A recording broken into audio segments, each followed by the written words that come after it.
दोनों बच्चों को टीचर क्लास में लेकर आती है नामकरण कराने के लिए। जो सभी बच्चों से इन दोनों का नाम बताती है, वहीं एक का नाम जय होता है और एक का नाम वीरू होता है, जिससे दोनों का नाम सुनकर सभी क्लास के बच्चे खुश हो जाते हैं। लेकिन जय और वीरू सभी बच्चों के साथ बैठने के जगह पर उन दोनों जाकर सबसे लास्ट वाले ब्रांच पर बैठ जाते हैं। मगर जय और वीरू स्कूल के सभी बच्चों से पढ़ने में काफी ज्यादा तेज होते हैं, क्योंकि स्कूल में जब भी कोई कंपटीशन होता था तो वहीं दोनों विनर बनते थे। लेकिन जब टीचर जय और वीरू के तरह मेहनत करने के लिए सभी बच्चों से कहती है, तो यहीं से सभी बच्चे दोनों को देखकर जलने लगते हैं। लेकिन इस बार कंपटीशन में जय वीरू का फादर बनकर आए होता है और वीरू जय का फादर बनकर आए होता है, जो टीचर दोनों को देखकर चौंक जाती है। वही सभी माता पिता जय और वीरू की तरह बनने के लिए अपने अपने बच्चों को डांट रहे होते हैं। मगर जब जय और वीरू अलग अलग क्लास में पढ़ने के लिए जा रहे होते हैं, तभी दो टीचर जय के ही बारे में बातें करते आ रही होती हैं कि जय को निकफोमिया नाम की बीमारी है, जो उसे अंधेरे से बहुत ज्यादा डर लगता है। पर दोनों के बात करते समय एक लड़के पीछे से ये सब सुन लेता है। तब फौरन ही जाकर अपने सभी दोस्तों से एक एक करके सभी बात बताता है। तभी लड़का जय से बचकर जाकर दरवाजे को बंद कर देता है, जो जय को कुछ समझ में नहीं आ रहा होता है। तभी लड़का क्लास का बल्ब को बुता देता है, जिससे जय डरकर जोर जोर से चिल्लाने लगता है। लेकिन वीरू अपने भाई का आवाज सुनकर फौरन ही दौड़कर जाता है। पर वीरू आकर क्लास के सभी बच्चों से बहुत विनती करता है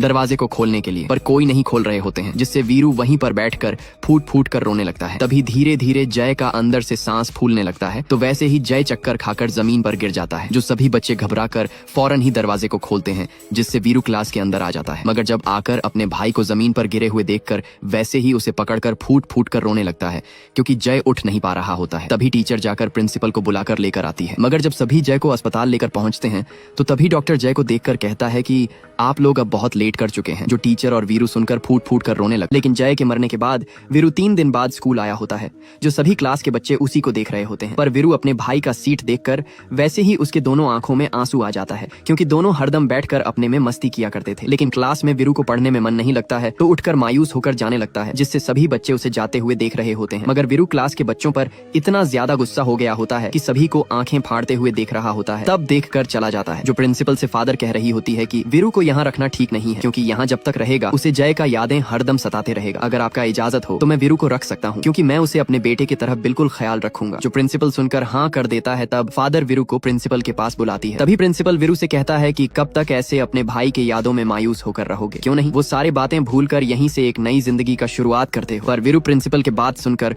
मुंह फेर कर जाने लगता है, क्योंकि उस दिन जय प्रिंसिपल के ही कारण मरे होता है। लेकिन वीरू को जाते हुए देखकर टीचर अपने पति के गलती के कारण वीरू को नहीं रोक पाती है। लेकिन उसी रात को स्कूल को जला देते हैं, जिससे प्रिंसिपल से ये सब देखा नहीं जाता है। तो प्रिंसिपल स्कूल के यादों में बैठकर शराब पीने लगता है। लेकिन जब क्लास में वीरू आता है, तो अपने भाई को रोते हुए देखकर आकर कहता है कि आखिर क्यों तुम ऐसे रो रहे हो। जो जय सुनकर कहता है कि क्या मैं पागल लग रहा हूँ, सभी क्लास के लड़के मुझे पागल कह रहे हैं। जो सुनकर वीरू काफी ज्यादा गुस्सा हो जाता है और तब कहता है कि आखिर जय को कौन पागल कह रहा है, मेरे सामने आए। पर क्लास के सभी लड़के सुनकर वैसे ही उठ जाते हैं और वीरू को मारने के लिए चारों बगल से घेर लेते हैं। लेकिन वीरू जय को रोते हुए देखकर सभी लड़कों को सबक सिखा देता है। पर प्रिंसिपल सभी लड़के का हालत देखकर वीरू को बुरा भला सुनाने लगती और वीरू का एक नहीं सुनती है। तब प्रिंसिपल वीरू का गलती देखकर उसे घुटने के बल पर धूप में रहने के लिए कहती है, लेकिन उस सजा का असर वीरू पर कम पड़ता है और जय पर ज्यादा पड़ जाता है। मगर कुछ ही दिन में दिल्ली में ऑल इंडिया चेस टूर्नामेंट होने वाला था, जिसमें वीरू का भी नाम होता है। इसीलिए प्रिंसिपल वीरू को टूर्नामेंट जीताने के लिए उसे प्रेस्टिज करवा रही होती है। लेकिन बार बार वीरू प्रिंसिपल से हार जा रहा होता है, जो देखकर प्रिंसिपल कहती है कि अगर तुम ऐसे खेलोगे तो बहुत आसानी तरीके से हार जाओगे, इससे अच्छा तुम जय को भेज दो। जो सुनकर वीरू कहता है कि प्लीज टीचर एक बार और, पर प्रिंसिपल खेलने से इनकार करने लगती है।